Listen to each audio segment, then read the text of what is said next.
Тийм зүгээр топ 100 гэдэг гадаас биш байхгүй да. Энд чинь одоо бодвол за бодё ихний 1000 компаниг аваа хийчихээ. За тэрнийг 100 ажилтнтай компаниуд бай гэж бодъё.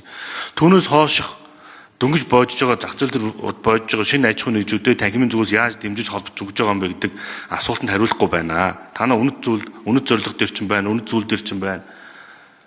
Анхлан бизнес эрхэлж байгаа аж ахуй нэгжүүд өнгөрсөн хугацаанд яаж анхаарсан юм бэ? Яаж дэмжлэг үзүүлсэн юм бэ? Ямар бодлогын дэмжлэг үзүүлсэн юм? Дараа нь өнгөрсөн 2 жилийн хугацаанд эдийн засгийн одоо мөчлөг сүрсэн эдийн засгийн үеүүдэд, эдийн засгийн хүндрэлтэй үеүүдэд худалдаа ажлын танхимаас засгийн газарт эсвэл улсын их хурлд эдгээр зүйлүүдээр анхаарал ажиллавал манай жижиг бизнес эрхлэгчид хөл дээрээ тогтож үлдэх гээд байна. Ажлын байраа хадгалж үлдэх гээд байна гэдэг бодлогын баримт чи боловсруулсан юм уу? Яагаад гэвэл та нар энэ хуулинд оруулсан дээр чинь засгийн газрын бодлогын баримт чигт оролцоно гэж бичсэн байна шүү дээ. Өөрөөсөө хараат байдлаар ингээд өгөөд байна шүү дээ. Оролцоно гэдэг. Хууль дээр ингээд заагаад өгсөн байна.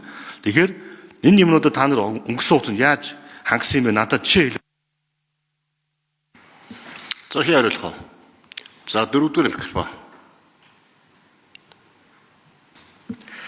За топ 100 аж ахуй нэгжтэй холбоотой асуудал болвол ерөнхийдөө Монгол Улсын нийгмийн эдийн засгийн хөгжил бодиттой хувь нэмэр оруулж байгаа ийм компаниудыг үнэлж байгаа. За эсвэргээрээ жижиг дунд аж ахуй нэгжүүдийг одоо эренбэлдэг нийгэмд одоо таниулдаг худалдаа ажилтны танхим дээр энтерпренеур гэдэг арга хэмжээ 12 сар зохион байгуулагддаг. 30 гаруй номинацаар одоо аж ахуй нэгжүүдийг одоо өөрсдийнх нь одоо тайлан одоо процесс дээр нь үнэлээд олгодгоо. Энэ дээр бол жижиг дунд стартап компаниуд гэсэн ийм одоо номинацуудаар шалгаруулалтаа хийгээд ингээд явдаг. За худалдаа ажилтнуудын танхим бол одоо хувийн хвшлийн одоо төлөөллийн нэгдмэл байгууллага болёо. За дуу хоолойгоо төр төрөгдөг болёо гэд энэ дээр бол одоо сан санаачлуудад бол үе үед гаргаад явж ирсэн. За хамгийн сүүлд одоо миний мэдж байгаагаар бол улсын их хурл одоо намын бүлгүүдэд бас эзэн 900 гээд бас хөтөлбөрүүдийг танхимаас танхимын удирд зөвлөлийн гишүүд гишүүн байгууллагуудаараа хилцүүлээд сан санаачлагуудыг бол хүргэж ирсэн.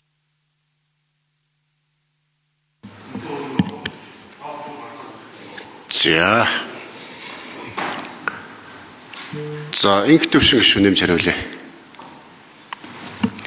Тийм жижиг дунд аж ахуй нэгжүүд бол одоо ажлын байр хамгийн их бий болгодог.